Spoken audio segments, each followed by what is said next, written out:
Kamiko was the first game I ever bought on eShop for the Nintendo Switch, and I've been sitting on it until this year. I think it was the visuals looking a bit unappealing. Don't know about you, but this character's spread design seemed way overdone by 2017. Though to be fair, everything else looks good, and I really shouldn't have judged a game based on 5 minutes of playtime. Don't make the same mistake I had, because this game is a pick up and play, fast-paced fun designed perfectly for systems like the Switch or Steam Deck. It's also available on other platforms, but with each playthrough lasting less than an hour to see the ending credits, it really fits handheld devices nicely. You get some dialogue at the intro and before boss fights, but it's only a few lines of text. Just select one of the 3 characters and get ready to hack, slash, and shoot a lot of monsters. The game is designed so the player is able to clear levels really fast once they get used to it, and features a killing spree combo system that rewards you with more charges for special gauge the more you maintain the combo. This means if you're good at keeping your combo going, you'll be able to use your charge attack more often without depleting your gauge. Each character feels different from the other, although the basic movement and button layout is the same. You have a dash button and an attack button. Attacking with the close range characters is affected by momentum of your dash, which is useful for going from one enemy to another quickly. You could also charge the attack button to unleash each character's special move.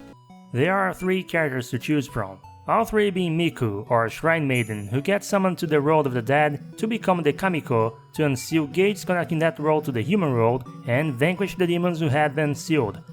Yamato is the easiest one for beginners. Her sword has good range without affecting her speed.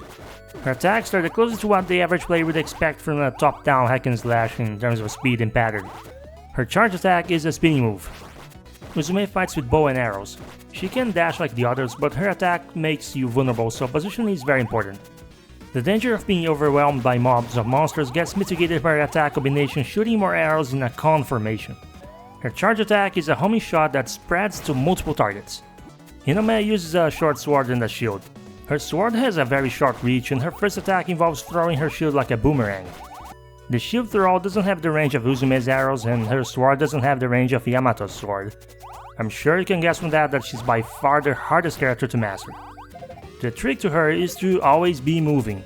The shield will strike everything in its way back to her, and that's incredibly useful for achieving fast clear times and keeping the combo meter up. Her charge attack is a big circular shield throw.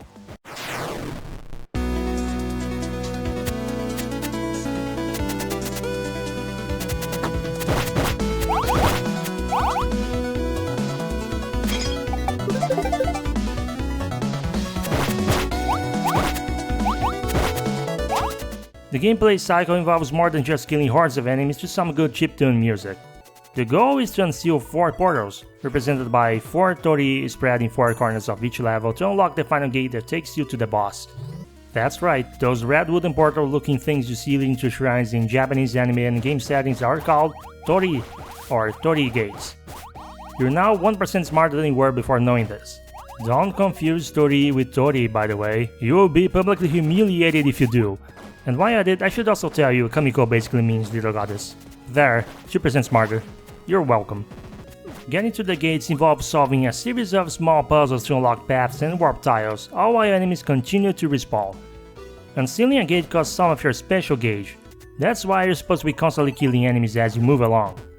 The puzzles aren't hard to figure out, but they add more to the experience than simply running around and killing things. Solving them is usually a matter of memorizing locations of important objects you have to interact with and being good at avoiding damage when you're unable to fight back. The game itself is moderately difficult. You can make things easier on yourself by finding and collecting power-ups that increase your life and special gauges. It's very much a speedrun-oriented game with the mastery of every little mechanic rewarding you with the ability to always keep going for a short clear time. The gates will drain you of your gauge, which you feel by killing enemies, which also allows you to use your special attacks, and as long as you keep your combo high, you will be able to use those moves more often, and still have enough to unseal more gates. But to keep your combo high, you need to be quick at reaching the next group of enemies. I love when designers pull interconnected mechanics that harmonize with the level design perfectly like this, without punishing the player too hard for not playing to the beat right away. Kamiko is very cheap, and you could definitely do much worse for $5. It's only going to last you an evening or afternoon of gaming, but a very polished one that I believe will be worth your time and money. An easy recommendation for anyone. Thanks for watching and take care.